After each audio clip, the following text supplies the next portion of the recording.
Hello everyone ଆପଣ ସମସ୍ତଙ୍କୁ ସ୍ୱାଗତ କରୁଛି ମୋ ୟୁଟ୍ୟୁବ୍ ଚ୍ୟାନେଲ୍ ଷ୍ଟଡି ୱିଥ୍ ଧର୍ମେନ୍ଦ୍ରକୁ। ଆଜି ଆମେ ଆର୍ଟ ଆଣ୍ଡ ଏଜୁକେସନ୍ର ୟୁନିଟ୍ 2 ପଢ଼ିବା। ୟା ପୂର୍ବରୁ ଆମେ ୟୁନିଟ୍ 1 କମ୍ପ୍ଲିଟ୍ କରିଦେଇଛନ୍ତି, ଯେଉଁଟା ଆମେ rasa principle Indian art importance of art in education ଭାଇ ବହୁତ ଇମ୍ପୋର୍ଟାଣ୍ଟ କ୍ୱେଶ୍ଚନ୍ ଆଡ଼କୁ ଆମେ ଡିସ୍କସନ୍ କରିଥିଲେ। ଆଜି ଆମେ ତାର ୟୁନିଟ୍ 2ଟା ପଢ଼ିବା। The Indian art system focuses heavily on exam success। ଆମ ଇଣ୍ଡିଆର ଯେଉଁ ଏଜୁକେସନ୍ ସିଷ୍ଟମ୍ ଅଛି ସେ କ'ଣ ଖାଲି ଏକ୍ଜାମ୍ କରିକି ଛୁଆ ପାସ୍ ହେବ ତାପରେ ଯାଇକି ଜବ୍ ପାଇବ। ଏଇ ଏକ୍ଜାମ୍ ଉପରେ ବେଶୀ ହେଉଛି ଆମର ଫୋକସ୍ କରାହେଉଛି, ଆର୍ଟ ଉପରେ ବେଶୀ ଫୋକସ୍ କରାହେଉନି। Art education is important for holistic development but is not fully included in curriculum. Art education ଦ୍ୱାରା ଯେଉଁ ଆମର ସ୍କୁଲରେ ଯଦି ଆମର ପେଣ୍ଟିଂ ଶିଖା ହୁଅନ୍ତା, ଯଦି ମ୍ୟୁଜିକ୍ ଶିଖା ହୁଅନ୍ତା, ଆମର ଡ୍ୟାନ୍ସ ଶିଖା ହୁଅନ୍ତା, ହେଲା ଆର୍ଟ ଏଜୁକେସନ୍ ଛୁଆମାନଙ୍କୁ ଦେଲେ ଛୁଆମାନଙ୍କୁ ଗୋଟେ ହୋଲିଷ୍ଟିକ୍ ଡେଭଲପମେଣ୍ଟ ହେବ। ଛୁଆମାନଙ୍କର ମାନେ ସେମାନେ ପରିପୂର୍ଣ୍ଣ ଭାବରେ ଡେଭଲପମେଣ୍ଟ ହେବ। ସେମାନେ ପାଠ ପଢ଼ାରେ ମଧ୍ୟ ଭଲ ହେବେ, ଆଉ ତାର ଯେଉଁ ବାହାର କ୍ଷେତ୍ରରେ ଯାହାର ମଧ୍ୟ ଯେଉଁ ପ୍ରକାର ସ୍କିଲ୍ ଥିବ ତାର ମଧ୍ୟ ସେଭଳିଆ ଡେଭଲପମେଣ୍ଟ ହେବ। କିନ୍ତୁ ଏଇ ଆର୍ଟ ଏଜୁକେସନ୍ଟା ଆମ ସ୍କୁଲ କରିକୁଲମ୍ର ଠିକ୍ ଭାବରେ ଇନକ୍ଲୁଡ୍ ଏପର୍ଯ୍ୟନ୍ତ ହେଇପାରି ନାହିଁ। Art encourages emotional expression and support the development of emotional intelligence। Art education ଯେଉଁମାନେ ପଢ଼ୁଛନ୍ତି ତ ସେ ଆମର କ'ଣ କରିଥାଏ ନା ଆମର ଇମୋସନାଲ୍ ଏକ୍ସପ୍ରେସନ୍କୁ ଏନକରେଜ୍ କରିଥାଏ। ଆମ ମନ ଭିତରେ ଯାହା ଯାହା ଆମ ଇମୋସନ୍ ଅଛି ତାକୁ ଆମେ ପେଣ୍ଟିଂ ମାଧ୍ୟମରେ, ସଙ୍ଗ୍ ମାଧ୍ୟମରେ, ଡ୍ରାମା ମାଧ୍ୟମରେ କେମିତି ଆମେ ଏକ୍ସପ୍ରେସ୍ କରିପାରିବା। ଆଉ ଆମର ଯେଉଁ ଇମୋସନାଲ୍ ଇଣ୍ଟେଲିଜେନ୍ସ ଅଛି, ଇମୋସନାଲ୍ ଇଣ୍ଟେଲିଜେନ୍ସ ମାନେ କ'ଣ ନିଜ ମନ ଭିତରେ ଯେଉଁ ହେଉଛି ଆମର ୱିକନେସ୍ କିମ୍ବା ଷ୍ଟ୍ରେନ୍ଥକୁ ଆମେ ଭଲିକି ବୁଝିପାରିବା, ଆଉ ଅନ୍ୟମାନଙ୍କର ଫିଲିଙ୍ଗସ୍ ମଧ୍ୟ ଆମେ ବୁଝିପାରିବା ଏଇ ଆର୍ଟସ୍ ଦ୍ୱାରା। NCERT stresses the urgent need to integrate art education to preserve Indian cultural identity। ଆମର NCERT ଯେଉଁ ଅଛି ସେ ହେଉଛି ଆମକୁ ମାନେ ସ୍କୁଲ ମାନଙ୍କର ଉପରେ ହେଉଛି ଷ୍ଟ୍ରେସ୍ ଦେଉଛି ଯେ ଆମର ଯେଉଁ ସ୍କୁଲର ଯେଉଁ ଏଜୁକେସନ୍ ସିଷ୍ଟମ୍ ଅଛି ତା ଦ୍ୱାରା ଆର୍ଟ ଆଡ଼କୁ ଇଣ୍ଟିଗ୍ରେଟ୍ କରାଯାଉ, ଆର୍ଟ ଏଜୁକେସନ୍କୁ ମଧ୍ୟ ରଖାଯାଉ, ଯାହାଦ୍ୱାରା ଆମ ଇଣ୍ଡିଆର ଯାହା ଯାହା କଲଚର୍ ଅଛି ସେସବୁ ଯେମିତି ତାକୁ ପ୍ରିଜର୍ଭ କରିକି ରହିବ ଆଗାମୀ ପିଢ଼ି ପାଇଁ। Although recognized by policy, practical progress in art education is still slow। ଯେତେ ବି ପଲିସି ଆସୁ ହେଲା, ନୂଆ ନୂଆ ପଲିସି ଆସୁ, ନୂଆ ନୂଆ ସବୁ ହେଉଛନ୍ତି ଆର୍ଟି ଏଜୁକେସନ୍ ଆକ୍ଟ ଯେଉଁଗୁଡ଼ା ହେଉଛି ଆମର ହେଉଛି କ'ଣ SSA, ଏଗୁଡ଼ା ସବୁ ଡିଫରେଣ୍ଟ ଟାଇପ୍ ଅଫ୍ ପଲିସି ଆସିଲେ ମଧ୍ୟ ଆର୍ଟ ଏଜୁକେସନ୍ଟା ଏବେ ପର୍ଯ୍ୟନ୍ତ ମଧ୍ୟ ବହୁତ ସ୍ଲୋଲି ପ୍ରୋଗ୍ରେସ୍ ହେଇ ଚାଲିଛି। Programs like World Voice, ହେଲା British council, NCERT aims to promote music education and train teacher। ଏବେ କିଛି କିଛି ସ୍କୁଲରେ ଏ ଯେଉଁ NCERT ଦ୍ୱାରା ବ୍ରିଟିଶ କାଉନସିଲ୍ ଦ୍ୱାରା ହେଲା କିଛି କିଛି ପ୍ରୋଗ୍ରାମକୁ ଆମର ସ୍କୁଲ ମାନଙ୍କରେ କ'ଣ କରାହେଉଛି ଏଡ୍ କରାହେଇଛି, ଯେଉଁଭଳିଆ ମ୍ୟୁଜିକ୍ ଏଜୁକେସନ୍ ଛୁଆମାନଙ୍କୁ ଦିଆହେଉଛି କିମ୍ବା ଟ୍ରେନ୍ ଟିଚର ମଧ୍ୟ ୟା ପାଇଁ ରଖାହେଇଛି, ଯେଉଁଥିରେ କିଛି କିଛି ସ୍କୁଲରେ ବେନିଫିଟ୍ ମିଳୁଛି ଛୁଆମାନଙ୍କୁ। Art is a medium of education, ହେଲା art in education helps improve learning, creativity and understanding human behaviour. Art education ଦ୍ୱାରା ଛୁଆମାନଙ୍କର ଲର୍ଣ୍ଣିଂରେ ବହୁତ ଇମ୍ପ୍ରୁଭ୍ ହୋଇପାରିଥାଏ, ତାଙ୍କର ଗୋଟେ ଡିଫରେଣ୍ଟ ଟାଇପ୍ ଅଫ୍ ସେମାନେ ଥିଙ୍କିଂ ଷ୍ଟାଇଲ୍, ତାଙ୍କର କ୍ରିଏଟିଭ୍ ଥିଙ୍କିଂ ସବୁ ହେଉଛି କ'ଣ ଡେଭଲପ୍ ହୋଇଥାଏ। ସେ ହେଉଛି ହ୍ୟୁମାନ୍ ବିହେଭିୟରକୁ ଠିକ୍ ଭାବରେ ଅଣ୍ଡରଷ୍ଟାଣ୍ଡ କରିପାରିଥାନ୍ତି, ସେଥିରେ ପେଣ୍ଟିଂ ବନେଇଥାନ୍ତି, ମ୍ୟୁଜିକ୍ ଶୁଣିଥାନ୍ତି କିମ୍ବା ହେଉଛି ଡ୍ରାମା ପ୍ଲେ କରିଥାନ୍ତି, ସେ ହ୍ୟୁମାନର ବିହେଭିୟରକୁ ସେମାନେ ଅଣ୍ଡରଷ୍ଟାଣ୍ଡ କରିବାରେ କ୍ୟାପାବୁଲ୍ ହେଇଯାନ୍ତି। It includes performing arts, visual arts, literature, digital arts, story telling. Art education ଭିତରେ କ'ଣ କ'ଣ ଯାଉଛି different type of performing arts, ଯେଭଳିଆ ଡ୍ୟାନ୍ସ କୁହ, ମ୍ୟୁଜିକ୍ କୁହ, ହେଲା ଯେଉଁଗୁଡ଼ାକ ପରଫର୍ମ କରାଯାଏ। ତାପରେ ଭିଜୁଆଲ୍ ଆର୍ଟସ୍ ଇଏ ମଧ୍ୟ ଯାଉଛି।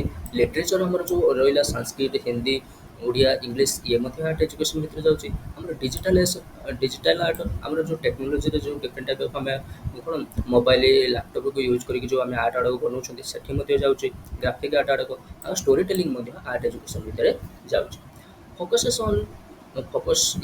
on learning through the arts rather than just creative art works। ଏଇ ଯେଉଁ ଆର୍ଟ ଏଜୁକେସନ୍ କ'ଣ କହୁଛି ଯେ ଛୁଆମାନେ ଯେଉଁ ପଢ଼ୁଛନ୍ତି ସେ ଆର୍ଟ ମାଧ୍ୟମରେ ପଢ଼ିବା ଦରକାର, ନୁହେଁ କି ଖାଲି ଚିତ୍ର କରିବା କିମ୍ବା ପେଣ୍ଟିଂ କରିବା ସେଇଟା ନୁହେଁ, ସେ ଆର୍ଟ ମାଧ୍ୟମରେ ଯେମିତି ସେମାନଙ୍କ ଲର୍ଣ୍ଣିଂଟା ବହୁତ ଭଲ ହେଇପାରିବ। Arts integrated learning blends artistic skills with academic subject. ଏ ଯେଉଁ ଆର୍ଟ ଏଜୁକେସନ୍ କ'ଣ କରିଥାଏ, ପିଲାମାନଙ୍କର ଯେଉଁ ଆର୍ଟିଷ୍ଟିକ୍ ସ୍କିଲ୍ସ ଆଡ଼କୁ ରହିଛି ସେ ଆଡ଼କୁ ଏକାଡେମିକ୍ ସବଜେକ୍ଟ ଯେଉଁଭଳିଆ ମ୍ୟାଥ୍, ଫିଜିକ୍ସ, କେମିଷ୍ଟ୍ରି ସହିତ ସେମାନେ ଇନକ୍ଲୁଡ୍ କରିଥାନ୍ତି। ଯେଉଁଭଳିଆ ହେଉଛି ବାୟୋଲୋଜିରେ ଆମକୁ କିଛି ଡାଇଗ୍ରାମ କରିବା ପାଇଁ ପଡ଼ିଥାଏ, ଯାହାର ଯେଉଁମାନେ ପେଣ୍ଟିଂ ଭଲ ଶିଖିଥିବେ ସେମାନେ ଭଲ କରିପାରିବେ, ତ ସେଇଟା ଆର୍ଟିଷ୍ଟିକ୍ ସ୍କିଲ୍ଟା ଆମ ଏକାଡେମିକ୍ ସବଜେକ୍ଟ ସହିତ ଇଣ୍ଟିଗ୍ରେଟ୍ କରୁଛୁ। Schools and curriculum development. School କ୍ଷେତ୍ରରେ ଆର୍ଟ ଏଜୁକେସନ୍ କେତେ କ'ଣ ଡେଭଲପ୍ କରୁଛି। Art education in schools started with drawing and used to teach subject like geography, nature and story। Art ଏଜୁକେସନ୍ର ଫାଷ୍ଟ ଛୁଆମାନଙ୍କୁ ସ୍କୁଲରେ ଡ୍ରଇଂ ସବୁ ଦେଖାଯାଏ, ଶିଖାଯାଏ, ପେଣ୍ଟିଂ ସବୁ ଶିଖାଯାଏ, ଆଉ ତାପରେ ଡିଫରେଣ୍ଟ ଟାଇପ୍ ଅଫ୍ ଜୋଗ୍ରାଫି ଆଉ ନେଚର ବିଷୟରେ ମଧ୍ୟ ଷ୍ଟଡି କରାଯାଏ, ଯେଉଁଠି ଆର୍ଟ ଏଜୁକେସନ୍ କିଛି ନା କିଛି ହେଲ୍ପ କରିଥାଏ। ଯଦି ଛୁଆଙ୍କୁ କହିବାର ସ୍ପିଡ଼୍ଟା ଟିକେ ଅଧିକା ହେଇଯାଉଥିବ ଆପଣ ୟୁଟ୍ୟୁବ୍ ପ୍ଲେବ୍ୟାକ୍ ସ୍ପିଡ଼୍ରେ ଆପଣ ତାକୁ ମ୍ୟାନେଜ୍ କରିପାରିବେ। Over time, art expanded to include other forms of such as painting, sculpture, design. ଆଉ କିଛି କିଛି ତାପରେ ପରେ ଯେତେବେଳେ ଛୁଆମାନଙ୍କୁ ଡ୍ରଇଂ ଫ୍ରଇଂ ଶିଖାଯାଏ ତାପରେ ଛୁଆମାନଙ୍କୁ ପେଣ୍ଟିଂ ଶିଖାଯାଏ ସ୍କଲ୍ପଚର ବନେଇବା ଶିଖାଯାଏ ମାଟିରୁ ହେଲା ତାପରେ ଡିଫରେଣ୍ଟ ଟାଇପ୍ ଅଫ୍ ଡିଜାଇନ୍ କେମିତି ସମସ୍ତେ ବନେଇବେ ଏସବୁ ମଧ୍ୟ ସ୍କୁଲମାନଙ୍କରେ ଶିଖାଯାଇଥାଏ।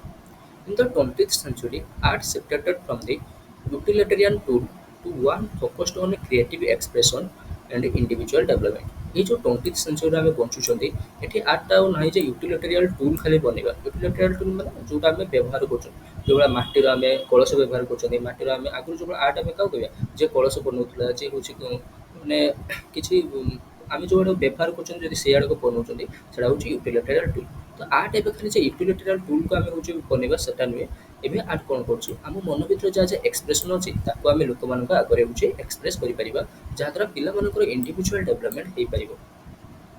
Art education boosts motivation, attendance and multicultural understanding and thinking skill. Art education ପିଲାମାନଙ୍କ ଭିତରେ ମୋଟିଭେସନ୍ ଆଣିଥାଏ ପଢ଼ିବା ପାଇଁ ଆଟେଣ୍ଡାନ୍ସ ମଧ୍ୟ ବହୁତ ଭଲ ରଖିଥାଏ କାରଣ ସ୍କୁଲରେ ଯଦି ନାଚ ଗୀତ ସବୁ ଯଦି ପଢ଼ା ଛୁଆମାନେ ଇଣ୍ଟରେଷ୍ଟ ହେବ ଯେ ସ୍କୁଲକୁ ଆସିବା ପାଇଁ ମଲ୍ଟିକଲଚରାଲ ଅଣ୍ଡରଷ୍ଟାଣ୍ଡିଂ ବିଭିନ୍ନ ପ୍ରକାର ଛୁଆ ବିଭିନ୍ନ ପ୍ରକାର କଲଚରକୁ ବୁଝିପାରିବେ ଯେଉଁମାନେ ମୁସଲିମରୁ ଆସିଥିବେ ସେମାନେ ହିନ୍ଦୁ କଲଚର ବୁଝିପାରିବେ ଯେଉଁମାନେ ହିନ୍ଦୁରୁ ଆସିଛନ୍ତି ସେମାନେ ମୁସଲିମ କଲଚର ବୁଝିପାରିବେ ତାଙ୍କର ଥିଙ୍କିଂ ସ୍କିଲ୍ ମଧ୍ୟ ଡେଭଲପ୍ କରିଥାଏ କି ଆର୍ଟ ଏଜୁକେସନ୍। Elementary ଆଉ middle schoolରେ କ'ଣ ହେଇଥାଏ ନା children naturally enjoy art from the young age exploring light colour and shapes. ଯେତେବେଳେ ଛୋଟିଆ ଛୁଆମାନେ ଥାଆନ୍ତି ପୁରା ୟଙ୍ଗ ଏଜ୍ରେ ସେମାନେ କ'ଣ କରିଥାନ୍ତି ଲାଇଟ୍ ଯଦି ଆମେ ବିଭିନ୍ନ ପ୍ରକାର ଲାଇଟ୍ ଜଳିଥାଏ ସେ ତାକୁ ଦେଖିକି ଖୁସି ହେଇଯାଆନ୍ତି ବିଭିନ୍ନ ପ୍ରକାର କଲର୍ ସବୁ ଖାତାରେ ସବୁ ଗାରେଇଥାନ୍ତି ସେ ସବୁ ଟିକେ ଟିକେ ଆର୍ଟ ଭିତରେ ଯାଉଛି ଆଉ ଡିଫରେଣ୍ଟ ଟାଇପ୍ ଅଫ୍ ସେପ୍କୁ ଦେଖିକି ମଧ୍ୟ ସେମାନେ ବୁଝିଥାନ୍ତି ଯେ ଏଇଟା ରାଉଣ୍ଡ ସେପ୍ ଏଇଟା ହେଉଛି ଟ୍ରାଙ୍ଗେଲ୍ ସେପ୍ ଏଗୁଡ଼ା ସବୁ ଛୋଟିଆ ବେଳେ ସେମାନେ ସବୁ ଆର୍ଟ ଆଡ଼କୁ ଶିଖି ଯାଇଥାନ୍ତି। As they grow, their art becomes more deliberate, reflecting both inner realities and the world around them. ଯେତେବେଳେ ସେମାନେ ବଡ଼ ହେଇଥାନ୍ତି ସେଇ ଆର୍ଟଟା ଯେଉଁ ସେ ତାର କ'ଣ ଡେଲିଭରେଟ୍ ହେଇଥାଏ ଟିକେ ପାର୍ଶ୍ୱ ମାନେ ତାର ଦିଗ ଟିକେ ବଡ଼ କରିଥାଏ ଆଉ ତାହା ଦ୍ୱାରା ତାଙ୍କ ଭିତରେ ଯେଉଁ ଇନର କ୍ୱାଲିଟି ଆଡ଼କୁ ରହିଛି ହେଲା ସେ ୱାର୍ଲଡର ଯେଉଁ କିଛି ମାନେ ହେଉଛି କ'ଣ ଆର୍ଟ ଆଡ଼କୁ ରହିଛି ସିଆଡ଼କୁ ସେ ସବୁ ବୁଝିପାରନ୍ତି। Elementary and middle school art education nurtures creativity and introduced formal study gradually. जो elementary ଆଉ middle schoolରେ art educationଟା ଛୁଆମାନଙ୍କର କ୍ରିଏଟିଭିଟି ସବୁ ଡେଭଲପ୍ କରିଥାଏ ଡିଫରେଣ୍ଟ ଟାଇପ୍ ଅଫ୍ ଛୁଆମାନେ ଭାବିକି ପେଣ୍ଟିଂ କରିଥାନ୍ତି ହେଲା ସେମାନେ ତାଙ୍କୁ କୁହାଯିବ ଗୋଟେ ପିକଅପ୍ରେ ପେଣ୍ଟିଂ କରିଥାଏ ତାଙ୍କ ମନରୁ ସେ ଗୋଟେ ଭାବିକି ନୂଆ ନୂଆ different type of creating thinking ତାଙ୍କ ମନ ଭିତରେ ସବୁ ଆଣିଥାଏ କି ଏଲିମେଣ୍ଟାରୀ ଆଉ ମିଡିଲ୍ ସ୍କୁଲ ଆଉ ଏସବୁ କେମିତି ହେଇଥାଏ ଗୋଟେ ଫର୍ମାଲ ଷ୍ଟଡି ରୁଟିନ୍ ଭିତରେ ହେଇଥାଏ ଯେ ଆମର ଗୋଟେ ପିରିୟଡ଼ ରଖାଯାଇଥାଏ ଯେଉଁଠି ଆର୍ଟ ଏଜୁକେସନ୍ ପିଲାମାନଙ୍କୁ ଶିଖାଯାଏ। Some schools have art specialists focusing mainly on art making, while national standards promotes a broader approach. କିଛି କିଛି ସ୍କୁଲରେ ଆର୍ଟ ସ୍ପେଶାଲିଷ୍ଟ ଥାନ୍ତି ବା ଆର୍ଟ ସ୍କୁଲ ଟିଚର ମାନେ ଥାନ୍ତି ଯେଉଁଟା ଡ୍ରଇଂ ଟିଚର ମ୍ୟୁଜିକ୍ ଟିଚର ଥାନ୍ତି ଯେଉଁମାନେ ଛୁଆମାନଙ୍କୁ ଆର୍ଟ ମେକିଂ କରିବାରେ କିଛି ପେଣ୍ଟିଂ ମେକିଂ କରିବାରେ ସେମାନେ ଶିଖେଇଥାନ୍ତି। ଆଉ ନ୍ୟାସନାଲକୁ ଯଦି ଯିବା ଆମେ ଦେଶ ସ୍ତରୀୟରେ ଏଇ ଆର୍ଟ ଏଜୁକେସନଟା ବହୁତ ମାନେ ବର୍ଡ଼ର ଆପ୍ରୋଚରେ ଛୁଆମାନଙ୍କୁ ଶିଖାଯାଇଥାଏ।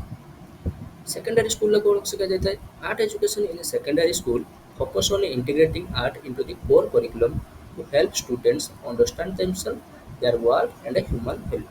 Secondary school ରେ art education ଟାକୁ ଆମେ include କରିଥାନ୍ତି ଯାହାଦ୍ୱାରା ପିଲାମାନେ ନିଜକୁ ବହୁତ ଭଲ ଭାବରେ ବୁଝିପାରିଥାନ୍ତି ତାଙ୍କ ଚତୁଃପାର୍ଶ୍ୱରେ କ'ଣ ଘଟୁଛି କ'ଣ ନାହିଁ ସେସବୁ ବୁଝିପାରୁଛନ୍ତି ହ୍ୟୁମାନର ଭ୍ୟାଲ୍ୟୁ ବୁଝିପାରିଥାନ୍ତି ଯେ ତାଙ୍କର ବାପା ମା ତାଙ୍କର ସୋସାଇଟିର ଯେଉଁ ଲୋକମାନେ ରହିଲେ ସେମାନଙ୍କୁ କେମିତି କ'ଣ ରେସପେକ୍ଟ କରିବା ଏସବୁ ମଧ୍ୟ ଶିଖିଥାନ୍ତି ଯଦି ଆମେ ଆର୍ଟ ଏଜୁକେସନଟାକୁ ସ୍କୁଲ କରିକୁଲମ୍ ଭିତରେ ଆମେ ଇଣ୍ଟିଗ୍ରେଟେଡ୍ କରୁଛନ୍ତି।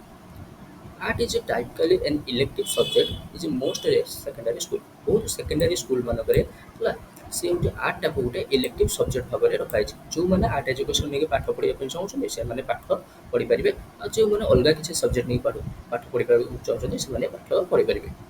Art education at this level helps student become both consumer and creator of the art. Art education ଟା ଏ ଯେଉଁ ସେକେଣ୍ଡାରୀ ଲେବୁଲଟା ସେମାନଙ୍କୁ ବହୁତ consumer and creator of art ବନେଇଥାଏ। କ୍ରିଏଟର ଅଫ୍ ଆର୍ଟ କ'ଣ ନା ଯେଉଁ ଛୁଆମାନେ ନିଜେ ହେଉଛି ଆର୍ଟ ବନଉଛନ୍ତି ଗୋଟେ ଛୁଆଟା ନିଜେ ପେଣ୍ଟିଂ ଗୋଟେ ବନଉଛି କିମ୍ବା ନିଜେ ଛୁଆଟା ଗୋଟେ ଡ୍ୟାନ୍ସ ପରଫର୍ମ କରୁଛି ତାକୁ ଆମେ କହିବା creator of art. Consumer art of art କ'ଣ ନା ଯେଉଁ ଛୁଆଟା ସେ ଆର୍ଟଟାକୁ ଅବଜର୍ଭ କରିକି କିଛି ନିଜ କିଛି ଶିଖୁଛି ଧର ଗୋଟେ ଛୁଆଟା ପେଣ୍ଟିଂ ବିଷୟରେ ଦେଖିଲା ଯେ ଦେଶର ସ୍ୱଚ୍ଛ ଭାରତ ଉପରେ ଗୋଟେ ପେଣ୍ଟିଂ ଗୋଟେ ଛୁଆଟେ କରିଛି ତାକୁ ଜଣେ ହେଉଛି ଅବଜର୍ଭ କଲେ ଗୋଟେ ଛୁଆଟେ ତା ଦେହରୁ କିଛି ସେମାନେ ଶିକ୍ଷା ନେଲେ that is consumer of art ସେଇ ପିଲାମାନଙ୍କୁ ଆମେ କହିବା କନଜ୍ୟୁମର ଅଫ୍ ଆର୍ଟ। ତ ଏଇ ଆର୍ଟ ଏଜୁକେସନଟା ଛୁଆମାନଙ୍କୁ କ୍ରିଏଟର ଆଉ କନଜ୍ୟୁମର ବନେଇଥାଏ। ଟେକ୍ନୋଲୋଜି ଆଣ୍ଡ ଆର୍ଟ କମ୍ପ୍ୟୁଟର ହେବା revolutionized art making and learning କମ୍ପ୍ୟୁଟରରେ ଏବେ ଦେଖିବ ଆର୍ଟ ମେକିଂଟା ବହୁତ ହେଉଛି ଫାଷ୍ଟଲି ହେଇଯାଉଛି। ଆମେ ଡିଜିଟାଲ ୱେରେ ବହୁତ ହେଉଛନ୍ତି ଆର୍ଟ ମେକ୍ କରୁଛନ୍ତି ଆଉ ଭଲ ଭାବରେ ଆମେ ଲର୍ଣ୍ଣିଂ ମଧ୍ୟ ଆର୍ଟ ବିଷୟରେ କରିପାରୁଛନ୍ତି। Student use digital tools for creating and studying art. Student ମାନେ ବିଭିନ୍ନ ପ୍ରକାର ଡିଜିଟାଲ ଟୁଲ୍ ସବୁ ୟୁଜ୍ କରୁଛନ୍ତି ଯାହାଦ୍ୱାରା ସେମାନେ ଆର୍ଟଟାକୁ ବହୁତ ଭଲ ଭାବରେ ପଢ଼ିପାରୁଛନ୍ତି, କ୍ରିଏଟ୍ ମଧ୍ୟ କରିପାରୁଛନ୍ତି। Visual museum tour online resource expand access to global art and culture. Visual museum tour କ'ଣ ନା ତୁମେ ମୋବାଇଲରେ ଗୋଟେ ଗୋଟେ ମ୍ୟୁଜିୟମ ସବୁ ଦେଖୁଛ ହେଲା, ସେଠି ସବୁ ହେଉଛି କ'ଣ 360 ଡିଗ୍ରୀରେ ପୁରା ରାଉଣ୍ଡ କରିକି ସେ ମ୍ୟୁଜିୟମ ଭିତରେ କ'ଣ ଅଛି କ'ଣ ନାହିଁ ସେ ସବୁ ତୁମେ ଦେଖିପାରୁଛ ଇଣ୍ଟରନେଟ୍ ୟୁଜ୍ କରିକି, ଟେକ୍ନୋଲୋଜି ୟୁଜ୍ କରିକି। ଆଉ ଅନଲାଇନ୍ ରିସୋର୍ସେସ୍ ସବୁ ୟୁଜ୍ କରିକି ତୁମେ ଆର୍ଟ ବିଷୟରେ ସବୁ କିଛି ଜାଣିପାରୁଛ। ତାପରେ କ'ଣ ଏଇ ଅନଲାଇନ୍ ଆମର ହେଉଛି ରିସୋର୍ସ ଆଡ଼କୁ ୟୁଜ୍ କରିକି ଗ୍ଲୋବାଲି କେଉଁ କଣ୍ଟ୍ରିର କ'ଣ ଆର୍ଟ ଅଛି, କାହାର କ'ଣ କଲଚର୍ ଅଛି ସେ ବିଷୟରେ ମଧ୍ୟ ତୁମେ ଜାଣିପାରୁଛ। ତ ଟେକ୍ନୋଲୋଜି ମଧ୍ୟ ଆର୍ଟକୁ ବଢ଼େଇବାରେ ବହୁତ ହେଲ୍ପ କରୁଛି। ତାପରେ ଆର୍ଟ ଆଣ୍ଡ ସୋସାଇଟି, ଏଇ ଯେଉଁ ଆର୍ଟ ଏଜୁକେସନଟା ସୋସାଇଟିର କ'ଣ କ'ଣ ପରିବର୍ତ୍ତନ ଆଣୁଛି ସେସବୁ ଦେଖିବା। Art is the essence of culture, without it culture declines. ମାନେ କଲଚରର ଯଦି ଆମେ ମୂଳଦୁଆ ଦେଖିବା ସେ ହେଉଛି ଆର୍ଟ।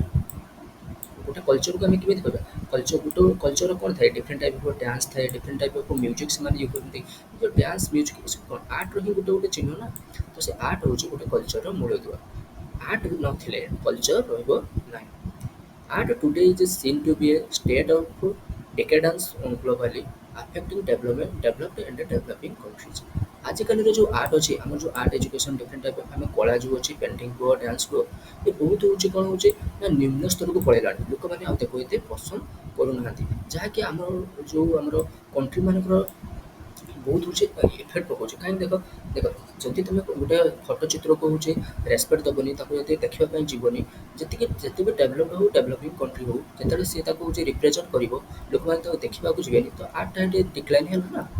ତ restoring art is necessary to revive culture and prevent further declines. ଏଇ ଯେଉଁ ଆର୍ଟର ଧୀରେ ଧୀରେ ଡିକ୍ଲାଇନ୍ ଚାଲିଛି, ଧୀରେ ଧୀରେ ଆର୍ଟକୁ ନା ପସନ୍ଦ କରାହେଉଛି, ତା ଭିତରୁ ଯଦି ବଞ୍ଚିବା ପାଇଁ ଚାହୁଁଛ ତାହେଲେ ସେ ଆର୍ଟ ଆଡ଼କୁ ଆଉ ଥରେ ରିଷ୍ଟୋର କରିବା ଷ୍ଟାର୍ଟ କରିଦିଅ। The cultural world is rapidly transforming due to technology, urbanization, globalization and political change. ଆମ ଯେଉଁ କଲଚରାଲ ୱାର୍ଲଡ ଅଛି, ଯେଉଁ ଦେଖିବ ଗାଁରେ ସବୁ ଡିଫରେଣ୍ଟ ଟାଇପ୍ ଅଫ୍ କଲଚର ଥିଲା, ଡିଫରେଣ୍ଟ ଟାଇପ୍ ଅଫ୍ ଟ୍ରାଡ଼ିସନ୍ ଥିଲା। ଲୋକମାନେ ଯେଉଁ ଗାଁରେ ସବୁ ଡିଫରେଣ୍ଟ ଟାଇପ୍ ଅଫ୍ ବୁଣାବୁଣି କରୁଥିଲେ କିମ୍ବା ମାଟିରେ କିଛି ଜିନିଷ ବନାବନି କରୁଥିଲେ, କିଛି ଆର୍ଟ ଜିନିଷ କରୁଥିଲେ, ସେ ଡିଫରେଣ୍ଟ ଟାଇପ୍ ଅଫ୍ ସେ ସବୁ ଚେଞ୍ଜ ହେଇଗଲାଣି। କାହିଁକି ନୂଆ ନୂଆ ଟେକ୍ନୋଲୋଜି ଆସିଲାଣି, ସେ ଆର୍ଟକୁ କେହି ଆଉ ପଚାରୁନାହାନ୍ତି।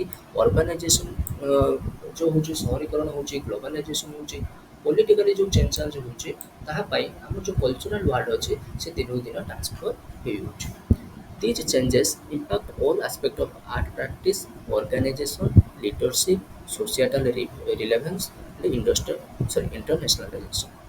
ଏଇ ଯେଉଁ ସବୁ ଚେଞ୍ଜେସ୍ ହେଉଛି, ନୂଆ ନୂଆ ଟେକ୍ନୋଲୋଜି ଆସୁଛି, ଅର୍ଗାନାଇଜେସନ୍ ଘଟୁଛି, ତାହାଦ୍ୱାରା ଯେଉଁମାନେ ସବୁ ଆର୍ଟ ପ୍ରାକ୍ଟିସ୍ କରୁଥିଲେ, different type of dance, music, drawing ଏସବୁ କରୁଥିଲେ, ସେମାନଙ୍କ ଉପରେ ପ୍ରଭାବ ପକାଉଛି। ଡିଫରେଣ୍ଟ ଟାଇପ୍ ଅଫ୍ ଅର୍ଗାନାଇଜେସନ୍ ଉପରେ ପ୍ରଭାବ ପକାଉଛି, ଯେଉଁମାନେ ଆର୍ଟକୁ ବେଶୀ ଏମ୍ଫାସିସ୍ ଦେଉଥିଲେ। ଆଉ ଲିଡରସିପ୍ କ୍ୱାଲିଟି ଆଉ ନାହିଁ, ଯେ ଆର୍ଟ ପାଇଁ କିଏ ଲଢ଼ିବା କିମ୍ବା ହେଉଛି ଗୋଟେ ଗ୍ରୁପ୍ ଗୋଟେ ବନେଇକି ଗୋଟେ ଆର୍ଟ ପ୍ରଡକ୍ସନ୍ କରିବା, ସେସବୁ ଆଉ ଲିଡରସିପ୍ କ୍ୱାଲିଟି ମଧ୍ୟ ଇମ୍ପାକ୍ଟ ପକାଉଛି। କିମ୍ବା ଡିଫରେଣ୍ଟ ଟାଇପ୍ ଅଫ୍ ଆର୍ଟ ଏଇ ଯେଉଁ ସୋସାଇଟି ଚେଞ୍ଜ ହେବା ଦ୍ୱାରା ଡିଫରେଣ୍ଟ ଟାଇପ୍ ଅଫ୍ ଇମ୍ପାକ୍ଟ ପଡ଼ୁଛି। ତ ଆର୍ଟ ସୋସାଇଟି ଅଫ୍ ଇଣ୍ଡିଆ ଗୋଟେ କମିଟି ଗଠନ ହେଇଥିଲା, କିଛି ଲୋକ ସେଠାରେ ଥିଲେ, ସେଟା ହେଉଛି ଆର୍ଟ ସୋସାଇଟି ଅଫ୍ ଇଣ୍ଡିଆ ବିଷୟରେ କହିବ। ଆର୍ଟ ସୋସାଇଟି ଅଫ୍ ଇଣ୍ଡିଆ କେବେ ହେଉଛି ହେଇଥିଲା ନା April 7, 1918 in Mumbai Bai around 60 artists to promote Indian art and artists। ଇଣ୍ଡିଆର ଆର୍ଟକୁ ଆଉ ଇଣ୍ଡିଆର ଯେଉଁ ଆର୍ଟିଷ୍ଟ ମାନେ ରହିଲେ, କଳାକାର ମାନେ ରହିଲେ, ତାଙ୍କୁ ପ୍ରମୋଟ କରିବା ପାଇଁ ଦେଶ ବିଦେଶରେ 60 ଜଣ ଲୋକ ଆର୍ଟିଷ୍ଟ ମିଶିକି ଗୋଟେ ଗ୍ରୁପ୍ ବନେଇଲେ ବା ଗୋଟେ ଅର୍ଗାନାଇଜେସନ୍ ବନେଇଲେ ମୁମ୍ବାଇରେ। କେବେ April 7, 1980ରେ। ତାର ନାଁ ଥିଲା କ'ଣ, ତ art society of India. Famous artist like S.L. ହଲନ୍ଦକର and M.R. ପାରନ୍ଦକର and were associated with it। Different type of ଲୋକ ସବୁ ୟାଥର ଫେମସ୍ ଆର୍ଟିଷ୍ଟ ମାନେ ମଧ୍ୟ ଏଠାରେ ଆସୋସିଏଟେଡ୍ ଯୋଗ ଦେଲେ। ତ society got a permanent office in 1937 at Sandhurst house Mumbai. ଏଇ ଯେଉଁ ଆର୍ଟ ସୋସାଇଟି ଥିଲା ଇଣ୍ଡିଆ, ସେ ତାର ପରମାନେଣ୍ଟ ଅଫିସ୍ ପାଇଲା 1937ରେ। ସେଟା କେବେ କେଉଁଠି ଅଛି, ଏଇଟା ସ୍ୟାଣ୍ଡହର୍ଷ୍ଟ ହାଉସ୍ ମୁମ୍ବାଇରେ ଅଛି। ଏଇଟା ମୁମ୍ବାଇର ଗୋଟେ ଜାଗାର ନାଁ। Now it has around 1000 members and a library with rare book and art। ଏଇ ଯେଉଁ ଏବେ ଏଇ ଯେଉଁ ଆର୍ଟ ସୋସାଇଟିର ଯେଉଁ ଅଛି ରୁମ୍ଟା ଅଛି ବା ତାର ଅଫିସ୍ ଅଛି, ସେଠାରେ କେତେ ଜଣ ଏଇକା ମେମ୍ବର ଅଛନ୍ତି? 1000 ଜଣ ମେମ୍ବର ଅଛନ୍ତି। Different type of rare book ମଧ୍ୟ ଏଇ ଅଫିସରେ ସବୁ ଅଛି। ଏଇ ଯେଉଁ ସୋସାଇଟିରେ ଏଇ ଯେଉଁ ଅଫିସରେ କ'ଣ କରାଯାଏ? Activities like life study lessons, ଯେ ଜୀବନ ବିଷୟକୁ ଜୀବନକୁ କେମିତି ତମେ ଜୀବ କ'ଣ କରିବ ତା ବିଷୟରେ ସବୁ ଷ୍ଟଡି ସେସନ୍ ଆଡ଼ ଦିଆଯାଇଥାଏ। ଆର୍ଟିଷ୍ଟ ଡେମନଷ୍ଟ୍ରେସନ୍, ଯିଏ ଯେଉଁ ଭଳିଆ ଭାବରେ ଯାହା ବି କଲା, କିଏ ପେଣ୍ଟିଂ କଲା କିମ୍ବା କିଏ ଡ୍ରଇଂ କଲା, ସେସବୁ ଆଣିକି ଡେମନଷ୍ଟ୍ରେସନ୍ କରିଥାନ୍ତି, ଲୋକମାନଙ୍କୁ ଦେଖେଇଥାନ୍ତି। ଲେକ୍ଚର ଦିଆଯାଏ ଆର୍ଟ ଏଜୁକେସନ୍ ଉପରେ। ଲ୍ୟାଣ୍ଡସ୍କେପ୍ ଟୁର୍, ବିଭିନ୍ନ ଜାଗାକୁ ବୁଲିବା ପାଇଁ ଯାଇଥାନ୍ତି, ବିଭିନ୍ନ ମାନେ କ'ଣ କଳାକୁ ଦେଖେଇବା ପାଇଁ ଯାଇଥାନ୍ତି। And an annual all India art exhibition, ପ୍ରତିବର୍ଷ ଏଠି ଗୋଟେ ଆର୍ଟ ଏକ୍ଜିବିସନ୍ ହେଇଥାଏ, ଯେଉଁଠି ଡିଫରେଣ୍ଟ ଟାଇପ୍ ଅଫ୍ ଲୋକ ଇଣ୍ଡିଆରୁ ସବୁ ଆସିକି ଏଠି ଦେଖେଇଥାନ୍ତି। Role of art in the society, ଏଇ ଆର୍ଟର ସୋସାଇଟିର କ'ଣ ରୋଲ୍ ଅଛି? provides a beauty and a refresh people spirit in a broken world। ଏଇ ଯେଉଁ ସବୁ ଭଙ୍ଗାରୁଜା ଭଳିଆ ୱାର୍ଲଡ ଅଛି, ଯେଉଁଠି ହେଉଛି ଲୋକମାନେ ହେଉଛନ୍ତି ଆର୍ଟକୁ ଏତେ ସପୋର୍ଟ କରୁନି। ଯଦି ଆମେ ସୋସାଇଟିର ଆର୍ଟ ଏଜୁକେସନକୁ ବହୁତ ଆମେ ପ୍ରାୟୋରିଟି ଦେବା, ତାହେଲେ ସେ ଲୋକମାନଙ୍କର ମାଇଣ୍ଡକୁ ହେଉଛି ରିଫ୍ରେଶ କରିବ, ଲୋକମାନଙ୍କ ଭିତରେ ଗୋଟେ ବିୟୁଟି ଭରିଦେବ।